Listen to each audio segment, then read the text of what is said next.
Village. So going south tayo. The most is San Pedro exit. So ano muna tayo, ito ang national road na to. Noon nung maliit pa ako, puro talahiban to. Ordinary asphalt road lang to. Wala siyang semento sa ibaba. Wala siyang semento, hindi siya sementado. Asphalt road lang. Imagine nyo asfalto or barangay road na sa probinsya. So gano'n lang siya hanggang sa nagkaroon ng development. Naging ano siya, sementado. Tapos yung sementado, pinatungan pa siya ng asphalt. So kahit pa paano maganda-ganda naman yung ano, matagal-tagal na rin tong mga yung asphaltong to. So dito commercialized na rin yung area. Hindi katulad noon, ayun, talahiban lang talaga. Ngayon matraffic na. So yung mga galing sa south, San Pedro, exit ng Susana Heights. So nagkukumpulan, lalo kung papunta ng northbound. Hindi pa kasi bukas yung ano hindi pa kasi bukas yung San Pedro exit.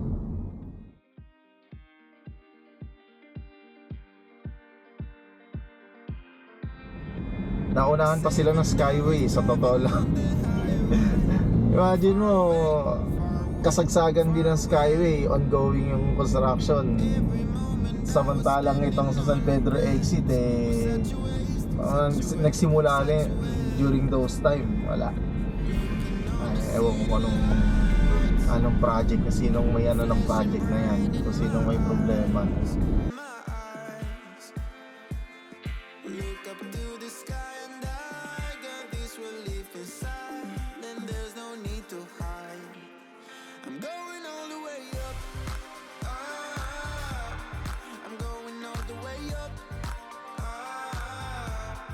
Maluwag lang ang biyahe. Itong pagtawid natin, edi ano na siya, San Pedro na. Nung maliit pa ako, ang tawag namin dito Aklim, kasi pabrika to or warehouse to ng Aklim paper during those times. Kaso noon wala, ano lang to, katulad yan, yung Jollibee, ano lang yan, terminal lang ng jeep yan. Rough road yan. Itong nasa kanan natin, Pure Gold, San Pedro, dati siyang ano, Aklim paper yan. Aklim yan. So ano yan, mga warehouse. Itong nasa kaliwa natin, mga warehouse yan. Ano na rin yan, matanda na rin yung building na yan. So hindi ko alam kung anong warehouse siya, pero hindi ko alam kung active pa eh. So itong nasa kaliwa, Alaska. Doon yata yung ano ng classmate ko. So ito, Alaska, maano na rin to, matanda na rin tong ano, pabrikan to. Actually yung sa dati kong school sa SMIS, dalawa yung access noon mula sa lowlands. Etong tulay na to, edi pag via Aklim, tapos yung sa kabilang tulay via United San Pedro, or tinatawag namin noon Kimberly. Kasi itong Alaska na to, edi syempre 90s, ang coach ng Alaska si Coach Tim Cone. So yung Alaska pala, akala ko si Coach Tim yung ano noon, yung nung bata pa siya, yung ano, yung logo nung Alaska. Akala ko si Coach Tim yon, yung pala hindi pala. So may lumalabas sa ano, sa YouTube na kung anong history ng Alaska. So itong area na to noon, so papasok ng ano to, medyo pabundok to. Kaya tawag sa amin mga taga-bundok. So ano to, bangin to, pero ngayon converted na siya sa industrial eh. So may mga executive village. Tapos sa dulo pa noon, yung malapit sa SMI, may tinatawag na ano yun eh, piggery. So may isang service sa amin noon na, oh mga taga piggery, oh yun na yun. So during those time, doon ko lang nalaman yung tinatawag nilang biomass. Kasi sabi nila may ano daw doon, may power plant daw ng galing sa biomass. So yung sa biomass na yun, yun yung mga pupo ng mga baboy, kino-convert siya as methane. So nagiging methane. Tapos yun yung nagpa-power ng generator. So during those time, alam ko lang na ganun, syempre science, pero hindi ko alam kung ano yung hindi ko alam kung ano yung ano. Alam ko yung generator kasi uso brownout noon eh, 90s eh. So pero hindi ko alam kung ano yung mga principle behind that. So ngayon sa profession natin, sa ano tayo, sa electrical, so alam natin kung ano yung tawag dito, kung ano yung mga technical details na mga yan.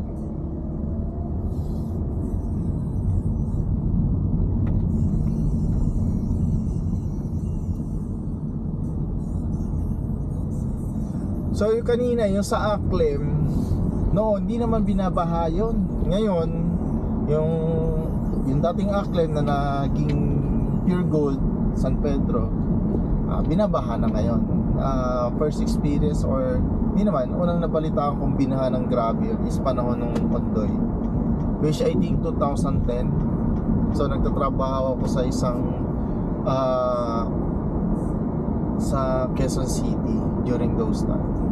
Etong area na to dati binabaha to kasi parang lumalabas catch basin to eh. Kaso ay naglabas si SMC kasi etong highway na to, SLEX na to, hawak na to ni SMC sa panahon ngayon. So hindi natin alam in future kung sinong hahawak, pero sa panahon ngayon 2024 si SMC yan. So in-improve nila, may mga for the past months may ginawa silang mga malalaking drainage system. Buti nga sa panahon ngayon hindi ka na nalilimited sa reinforced concrete pipe eh. Ngayon may mga mas magagaan, may mas madaling methodology para i-form yung malaking drainage system eh. Malaking pipe. So maganda siya. Itong McDonald's na to, nung natayo tong Petron na to, syempre tatawa kami. Although bihira lang kami kasi ang unang sikat talaga ng Shell. Pag may Shell, may Select. So yung Select parang 7-Eleven yun. So during those times, syempre may Petron, may Treats, tapos may McDonald's. So may mga classmate ako dyan na tawag dito, OJT. Hindi pala OJT, parang summer job, parang ganon. Eh ako nga nagbabalak din. Kaso dahil ang ko is late ako ng months, so medyo hindi talaga obra. Pero may classmate ako, kaibigan ko dyan nagtrabaho 3 days lang yata. 3 days lang. So mahirap maging crew. Ang magti-trigger talaga sa'yo para magtrabaho, lalo na sa murang edad, is pera. Sa totoo lang, yun ang magti-trigger dyan. Hindi dahil sa experience, hindi, pera talaga. Kasi ako noon,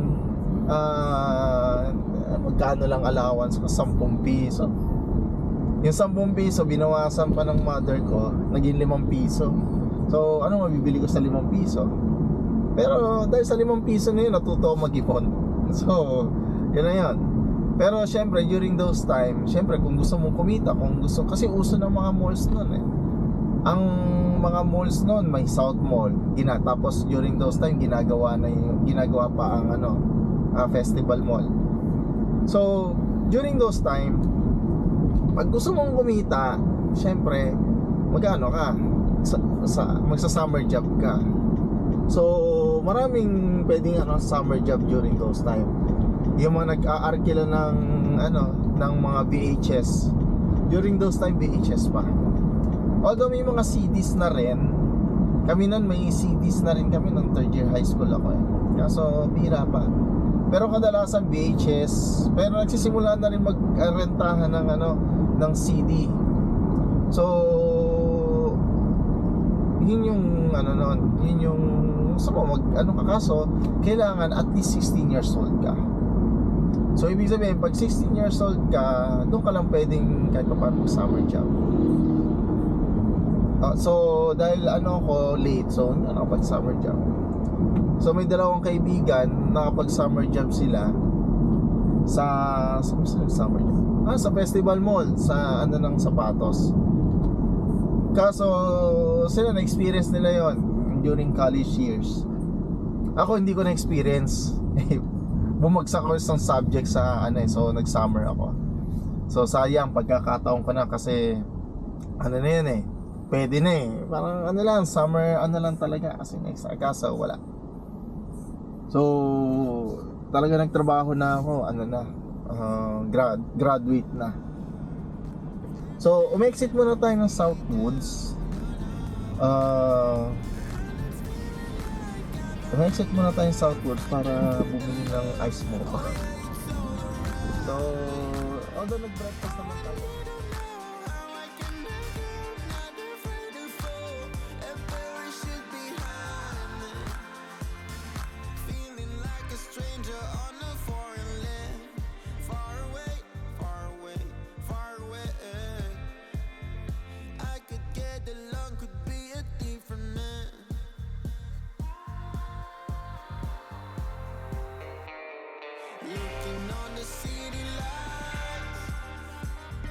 Flashing bright in my eyes. Look up to the sky and I got this relief.